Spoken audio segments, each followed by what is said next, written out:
Today we're gonna try something a little bit different. I've seen a lot of questions in my comment section as well as on Instagram. And while I usually have a segment about a watch or watch news, I think this week I'm not gonna get derailed and I'm just gonna answer your questions. What's your Grail watch? I have definitely talked about this before, but I'll mention it once again. It's a 36mm Rolex Explorer. I think that watch has the perfect dimensions and dial.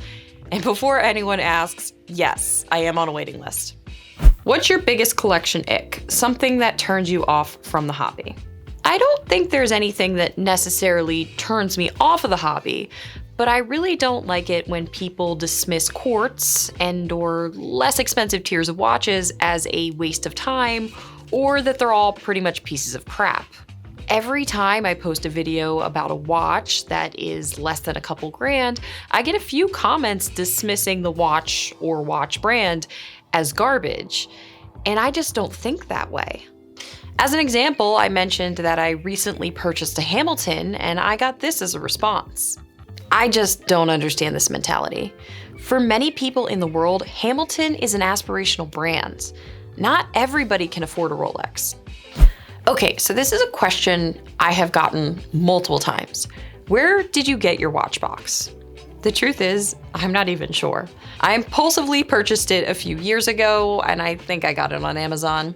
It's okay, it has served its purpose, but there's nothing special about it. I've actually accumulated so many watches at this point that I need to get another one. And this time I will be trying to get something that I really like that is of a decent quality. Do you like cars too? It goes hand in hand with all the things that you love. Right. So, while for many people, mostly men, an interest in watches is often accompanied by an interest in cars as well. I am not a car girl so far. I like older cars because I think they look really cool, like the ones from the 60s and 70s, but I don't know much about them. Right now, I drive a small to mid-size SUV, but my goal is to eventually get a Jeep. Not like a Cherokee or something, like a real Jeep. I've always liked Jeeps. Your videos are so amazing. How did you get so good so quickly? Thank you, that's very kind. Well, I didn't have any background in videography or editing before I started YouTubing.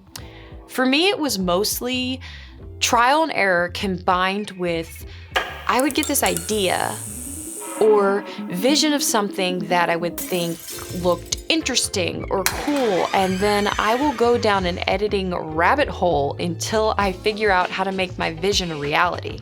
If you keep doing this a few times, then you're consistently adding to your skill set. I just keep trying to outdo myself and hopefully I get better because of it.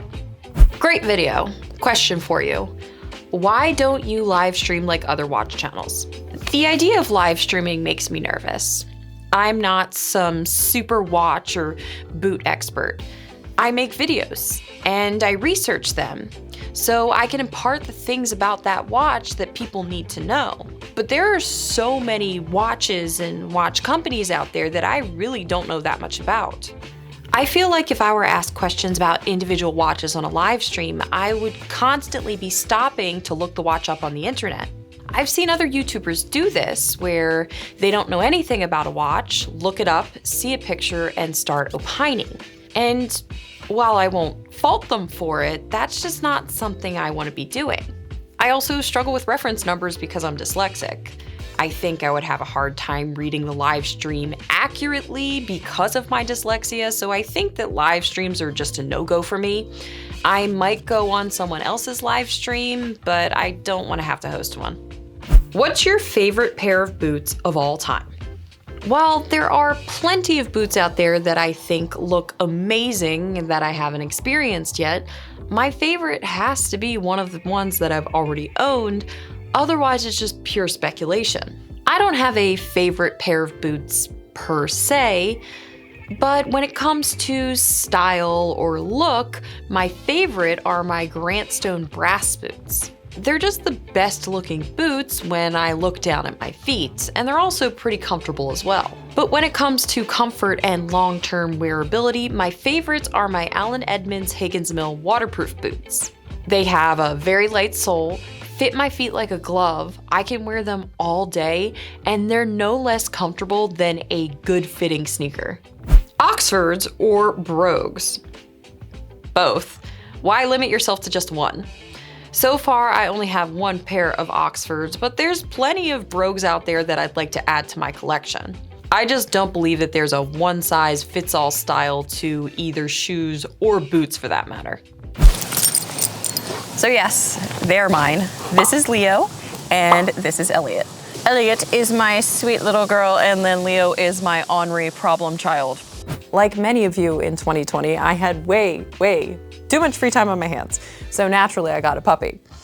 In retrospect, I probably should have just started this channel a lot sooner, but it's okay, because Elliot needed a friend, and now I have 2 German Shepherds. Plus, now that I have my new Rode mic, I feel like they will definitely be stopping by more often to say hello, because this is way easier than setting up my big boom mic. Anyway, there was a ton of questions that I did not have time to answer, but just because I didn't address it in this video does not mean that I won't address it in a future video. With that said, if you have a question you'd like answered, then feel free to drop it in the comment section down below. As always, thank you all so much for watching. I'll see you guys in my next video. Ready to go in the car? You wanna go in the car? Let's go for a ride. Come on.